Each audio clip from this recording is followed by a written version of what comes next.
Chahi Mariputara Surava, Clarence Purvis Haribnu Pasi, Nungtigi restaurant Amada, Lay Kidrava Magi Nupigi photo Tamaga, Magi Mamang the Tamaga, Chak Adam Chai.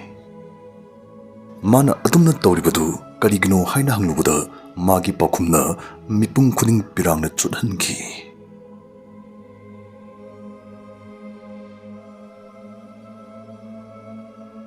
Georgiagi apikpa sarmada leiba restaurant amada Quatsutai tauba wang chaur bunupama fonda wari sasa malan sabachang e.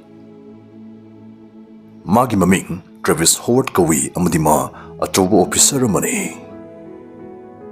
Mana changakpada restaurant du mina pik thalaga leirame ahangba chokri matu udre. Sung koying yangakpada uchin nachin Chahi Mariputararom Surba Halamagi Mamangda Ahangba Choukri Mullaba Urei. Alsi Matantani Lansariba at Bukari Murmino Kangde Magi Mamang the Choukri Amadi Hang Naliri. My Shibulak Minavamiga Changakido Jalakan, Nang Nair with the Falkram Chang Travadu the Travis, Burbrub Changshilaga, Choukri to Tangalaga, Manapuning Mamapunda, Bugitawe. Tanjasta Haldu Put Haugalaga, Magi Ayabi Yaudana Chokridu, Kari Marungi Puribano, Hainahangli. Travis Kangai Kanjan in a Noktoga Kumi. Chokrising as I did hangly Vadumui, Pabumsuna Tantanilan Sabido, Season of the Sokripu was Bukiam Kairagi. Nahas the Halsna, Waruni Yangaga, Magi Devil Matuk Ladyba, Frames and Bapoto to the Makutilaga Kumi. I will Tantani Kanana Haidino, I ginu Pisu Yauri, to Magi Chokrini, Nanga Purito. Travis, Changanana Choukridu, Hanagi Mupam the Muktarare. Tanjasta, Mikra Chab Tapaloi Bigi Hagunar Pagi Travis, Karim Haramda, Taptakna Alduga Mayuk Nava Choukri Madoina, Pamtare. Alduna photo to the Yang Lan Savado, Travisna, Yamun Yang Lami. Mana Munamuna Yang Le Hivasi, Alduna Sukang Pagi, Manaka Sang like a hidere. A Hibungo, Nang on the thing of Mang Ying do, Pamarum Kangi. Say, Choukri Mapairo, Adugai Krigan Atang Paminarus law. Nupasi Masado Langtak Navamogaloina, Opista meeting Lehuri Hibukauto, Hals the guitar with the Mapi Kamangam Luido Wari Mataga to have Masana Kanjata, Choukri Mapuratura, Alsigi Manak the Tarare.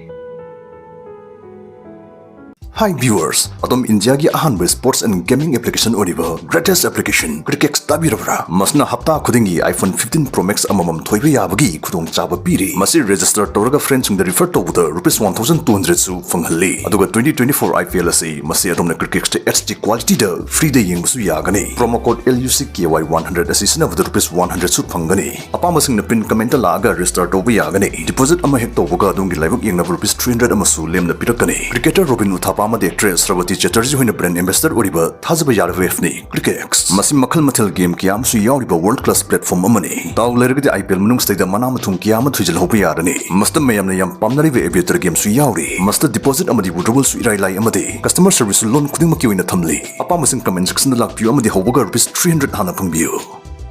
Numito 1938 Ki Numitang Wera Mamane.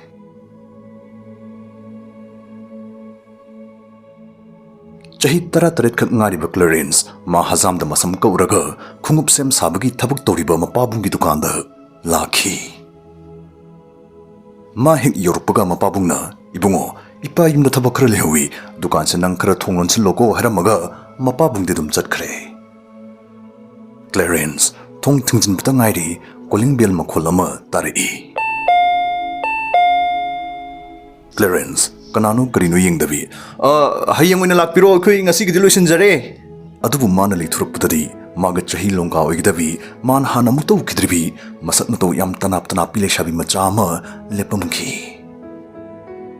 Sakhin Bitunahidi. Aisha Hing Jagoi Shaga the Malay. Ado Quinning City Tokre, Yardim the Sembigera. I him Puntaran and Namalulak Clarence, Nupidu Sumapamato the Putaki, Mamit Kupta Nupidu the Ying. Ahoy, Yani Yadum Sembige. Sakhin Bidu, Yaton Novusing the Wood, no Pitoramaga, Kuning Wangbi Kung to Piramagama, Zatkre. Clarence, Matukan Tonglon Slavani Hibapungao, Kunguptu, Matoi Janasem Bahoraki. Magi Hijabi Tadana Kunguptu, Mapop Tana Sembire.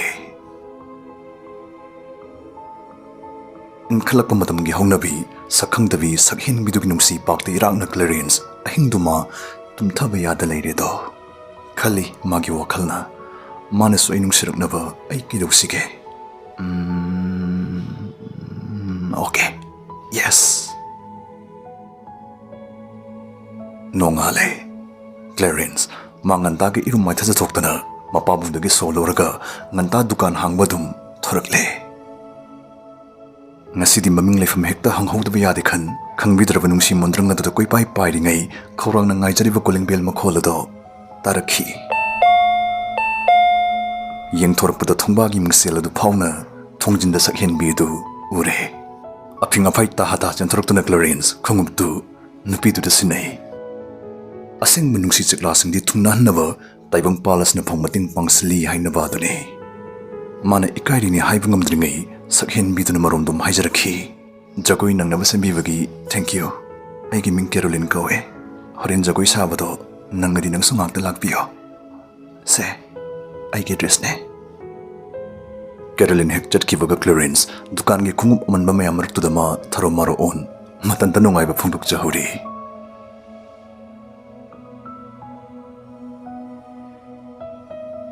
Namichigi nungthila Clarence mamanabdigi waiba prit khungrau amadi mapabungna semba loraga thamba migi mamal yamba khung amatongsin Caroline gi jago yengba lakhi.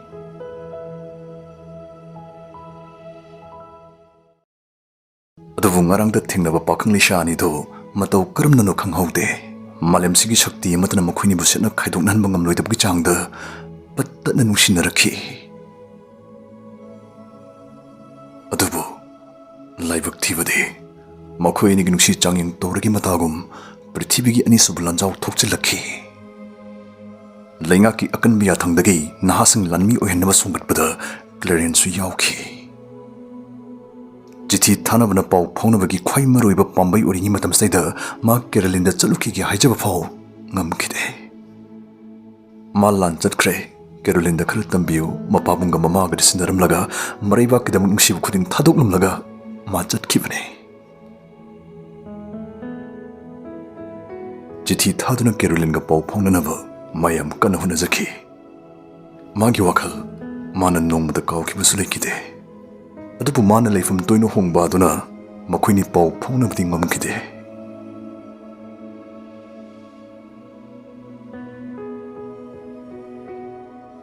Lam gilan mungsingda jahi amaga makhai kapna rumatungda Clarence Mayumda halakhi. Mana mayum yorkpada lan gi chithingna mapabungi dukan adusu toklamle amadi magi mayumsu atopan nagar amada honglamle.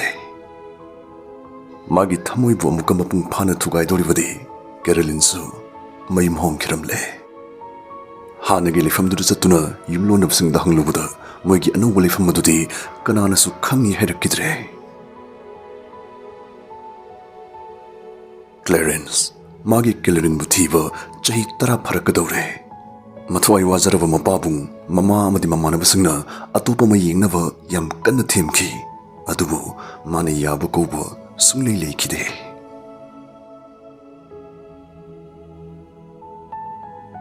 Clarence chahi 30 sure. Nong mama landa khangnakiba mamanaba ma unava California da lakhi.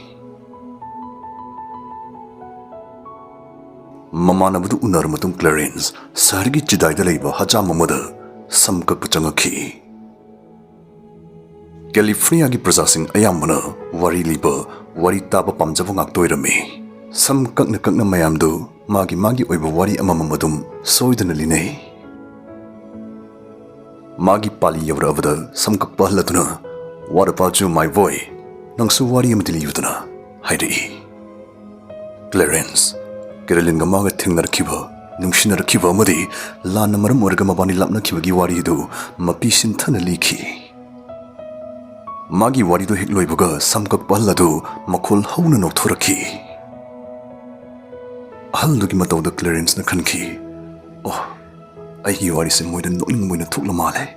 Aina mabu kiyam nungsi haibase makhoina khangdre. Adubu mana leithorapudadi Haldu natabati customer singdodi mapira chen bayau mathwai shokna loina leina ramkhi. Tanjas da samkak pahladuna lao nang amuk kakpirage haibagi ingit toroki. Katina samna khara kaktuna samna khara na leimai de yan hana tasli ni charak tudaida mana khwaidagi tasning ba pawado alladuna tambirakhi.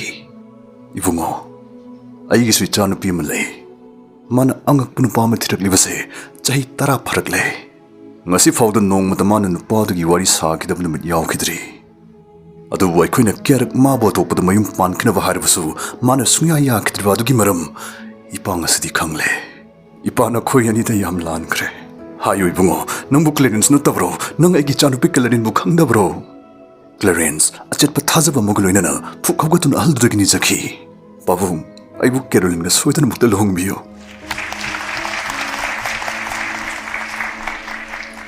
alduna nungshina konsin biraga mabu Caroline gi leifamda pubirakhi chahi taragi matungda nungshi chakla ni dun ahan buina thingnabudo it was magical nungshi buna loiki